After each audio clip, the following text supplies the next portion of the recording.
John Emil List, September 17, 1925, March 21, 2008, was an American mass murderer and longtime fugitive. On November 9, 1971, List killed his wife, mother, and 3 children at their home in Westfield, New Jersey, and then disappeared. He had planned the murders so meticulously that nearly a month passed before anyone suspected that anything was amiss. List assumed a new identity, remarried, and eluded justice for nearly 18 years. He was finally apprehended in Virginia on June 1, 1989, after the story of his murders was broadcast on the television program America's Most Wanted. After extradition to New Jersey, he was convicted on 5 counts of first-degree murder and sentenced to 5 consecutive terms of life imprisonment without parole. List gave critical financial problems, as well as his perception that his family members were straying from their religious faith, as his motivations for the murders. He believed that killing them would assure their souls a place in heaven, where he hoped to eventually join them. List died in prison in 2008 at the age of 82. Early life and education. Born in Bay City, Michigan, List was the only child of German-American parents, John Frederick List, 1859–1944, and Alma Barbara Florence List, 1887–1971. Like his father, List was a devout Lutheran and a Sunday school teacher. In 1943, he enlisted in the United States Army and served as a laboratory technician during World War II. After his discharge in 1946, List enrolled at the University of Michigan in Ann Arbor, where he earned a bachelor's degree in business administration and a master's degree in accounting, and was commissioned a second lieutenant through ROTC.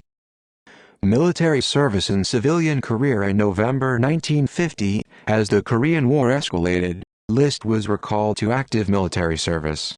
At Fort Eustis, Virginia, he met Helen Morris Taylor, the widow of an infantry officer killed in action in Korea, who lived nearby with her daughter, Brenda. List and Helen married on December 1, 1951, in Baltimore, Maryland, and the family moved to Northern California.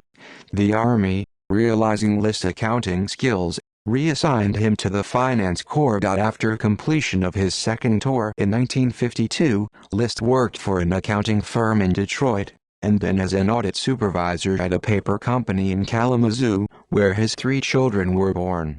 By 1959, List had risen to general supervisor of the company's accounting department. But Helen, an alcoholic, had become increasingly unstable. In 1960, Brenda married and left the household, and List moved with the remainder of his family to Rochester, New York, to take a job with Xerox. There, he eventually became director of accounting services.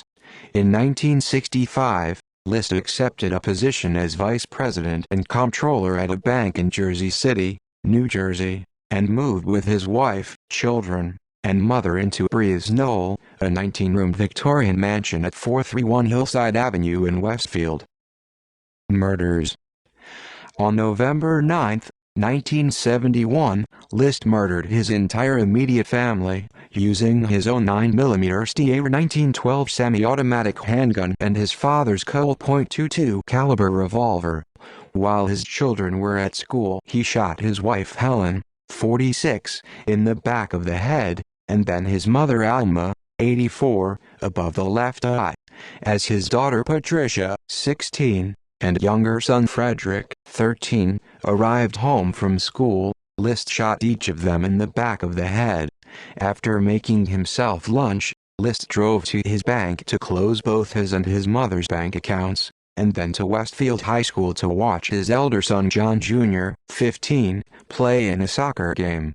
After driving John Jr. home, List shot him repeatedly because, as misfire evidence showed, his son attempted to defend himself. List placed the bodies of his wife and children on sleeping bags in the mansion's ballroom.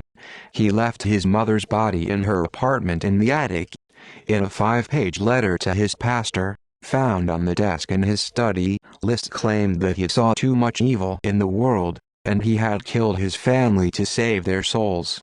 He then cleaned the various crime scenes, removed his own picture from all family photographs in the house, tuned a radio to a religious station, and departed. The murders were not discovered until December 7, nearly a month later, due in part to the family's reclusive tendencies, and in part to notes sent by List to the children's schools and part-time jobs claiming that the children would be visiting their ailing maternal grandmother in North Carolina for a few weeks. Helen's mother was in fact ill, and had cancelled a visit to Westfield because of it. Had she made the trip, List later said, she would have been his sixth victim. List also stopped milk, mail and newspaper deliveries. Neighbors noticed that all of the mansion's rooms were illuminated day and night, with no apparent activity within the house. After light bulbs began burning out one by one, they called the police. Officers entered through an unlocked window leading to the basement and discovered the family's bodies. Westfield, where few violent crimes had been recorded since 1963, received national attention as the site of the most notorious felony in New Jersey since the kidnapping and murder of the Lindbergh baby. A nationwide manhunt was launched. Police investigated hundreds of leads without success. All reliable photographs of List had been destroyed. The family car was found parked at John F. Kennedy Airport in New York City, but police found no evidence that List had boarded a flight. Alma's body was flown to Frankenmuth, Michigan, and interred at the St. Lawrence Lutheran Cemetery. Helen and her 3 children were buried at Fairview Cemetery in Westfield. Breeze Knoll remained empty until it was destroyed by fire in August 1972, 9 months after the murders. Although the destruction was officially ruled arson, it remains officially unsolved with no suspects. Destroyed along with the home was the ballroom stained glass skylight, rumored to be a signed Tiffany original, worth at least $100,000 at the time, equivalent to $620,000 in 2020. A new house was built on the site in 1974. Relocation, arrest and trial in 1971, as the FBI later discovered, List had traveled by train from New Jersey to Michigan and then to Colorado. He settled in Denver in early 1972 and took an accounting job as Robert Peter Bob Clark, the name of one of his college classmates, although the real Bob Clark later asserted that he had never known List. From 1979 to 1986, he was the comptroller at a paper box manufacturer outside Denver. He joined a Lutheran congregation and ran a carpool for shut-in church members. At one religious gathering, he met an Army PX clerk named Dolores Miller and married her in 1985. In February 1988, the couple moved to a house at 13,919 Sagewood Trace in the Brander Mill neighborhood of Midlothian, Virginia, where List, still using the name Bob Clark, resumed work as an accountant at a small firm, Madry, Joyner, Kirkham and Woody. In May 1989, the 18-year-old crime was recounted on the Fox television program America's Most Wanted during its first year on the air. The segment featured an age-progressed clay bust, sculpted by forensic artist Frank Bendler, which turned out to bear a close resemblance to List's actual appearance. On June 1, less than 2 weeks after the broadcast, List was arrested at a Richmond accounting firm after a Denver neighbor recognized the description and alerted authorities.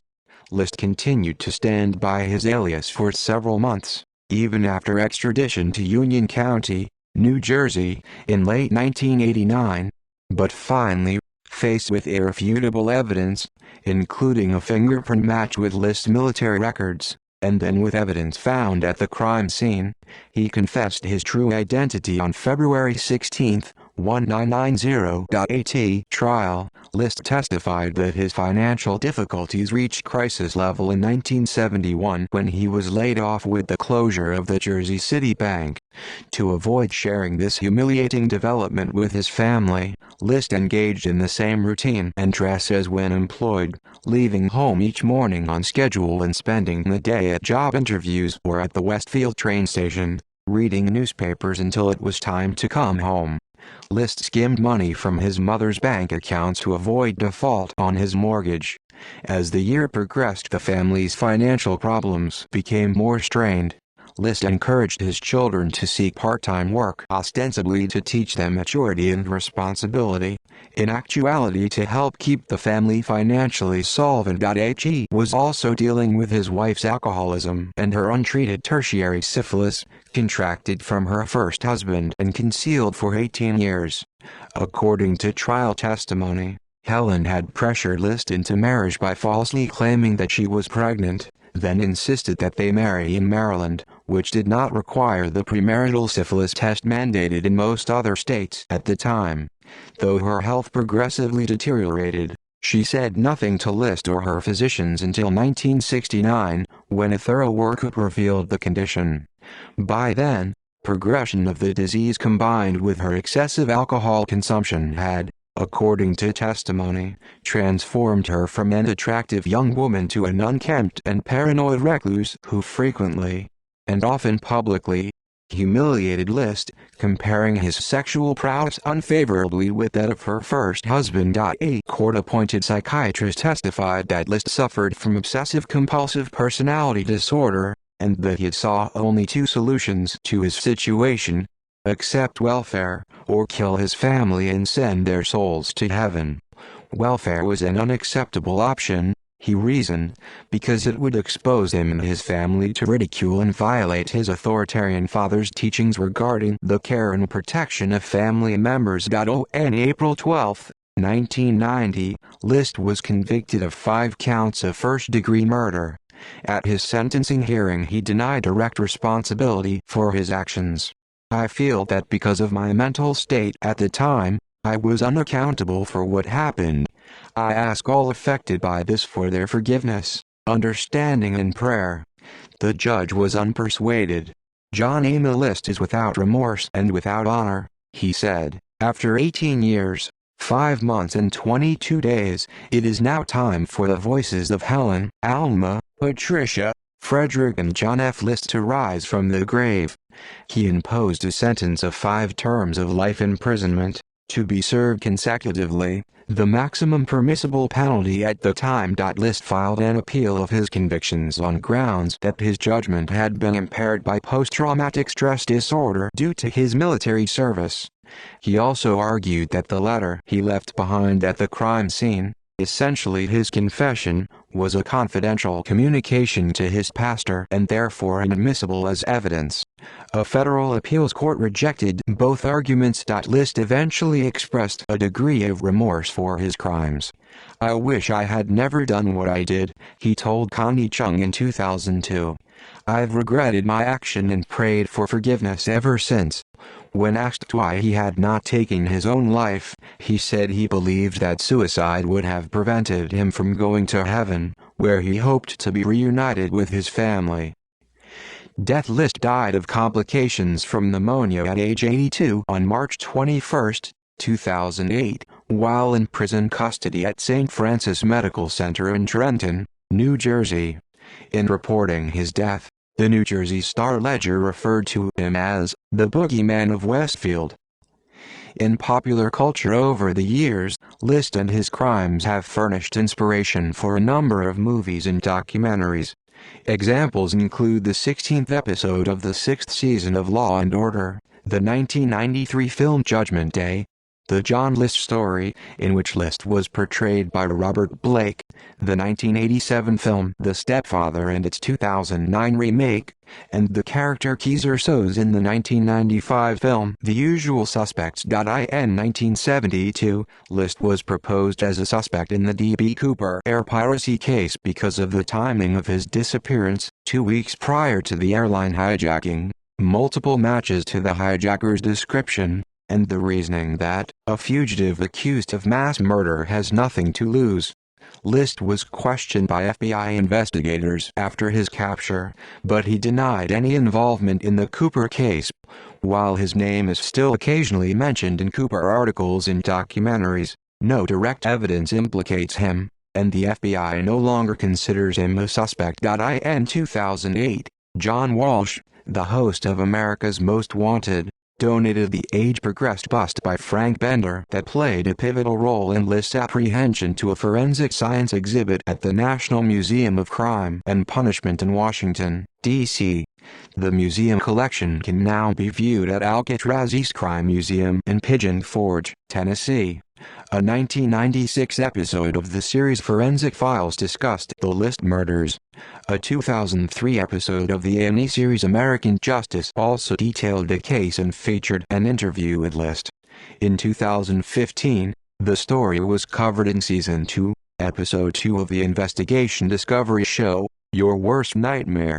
The episode was named Murder House and premiered on November 18, 2015. In July 2020, the movie A Killer Next Door, based on the events that led to the capture of John List, was released. See also: DuPont de Ligonnès murders and disappearance list of fugitives from justice who are no longer sought. Robert William Fisher Bradford Bishop. References. Further reading: Benford, Timothy B. Johnson, James P. 1991. Righteous Carnage. The List Murders. New York City, Scribner. ISBN 0-684-19200-4. List, John, Goodrich, Austin, 2006. Collateral Damage. The John List Story. ISBN 978-0-595-39536-1. Ryzuk, Mary S. 1990. Thou Shalt Not Kill. Popular Library. ISBN 0-445-21043-5. Sharkey, Joe, 1990. Death Sentence. The Inside Story of the John List Murders. New York City, Signet Publishing. ISBN 0-451-16947-6. External links: transcript of the 5-page letter penned by List to his pastor following the murders of his family. Newspaper articles on John List. John List, Famous Murder. The Crime Library. John Emil List at Find a Grave.